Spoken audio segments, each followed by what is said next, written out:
More than 1,600 companies from home and abroad are displaying their latest products at the 2010 China International Industry Fair, which started today. This year, it's technological innovations in green energy that everyone's especially interested in. Our reporter Xin Zhicong went along to find out what the future is for zero-emission vehicles like the ones used for the expo. You might find these familiar. To protect the environment, electric vehicles were used for shuttle buses and VIP cars during the expo. And now at the fair, exhibitors are displaying more energy-saving models, including some that could be on the market as soon as early next year. After their success at the expo, the electrical vehicles have already gone into mass production.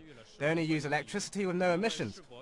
You can charge up at home. It's very convenient. Although the car might cost 30,000 yuan, more than a regular one, the electricity costs much less than fuel. And the government has subsidized for those buying electric cars. But the electrical vehicles do have drawbacks that put some drivers off. It usually takes 3 to 4 hours to charge the vehicle. It's much slower than refueling. Plus, what if I'm driving a very long distance and halfway there the car runs out of power? Unlike gas stations, there are no charging stations around in China. To solve those problems, a German company has begun developing charging stations in the hope that it will speed up the uptake. We have a fast charging mode, so a battery can be filled with electricity within an hour. Our charging stations are now being used in Germany. I think only when charging stations can be found everywhere can the electrical vehicles be used. Exhibitors say to further reduce the time needed to charge a vehicle, they are thinking of developing disposable batteries. So once a car reaches a station, the battery can be replaced with a newly charged one.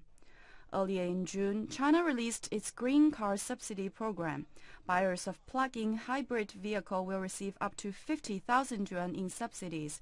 That is expected to reduce oil consumption by more than 700 million liters and in turn cut carbon dioxide emissions by more than 3 million tons by 2012.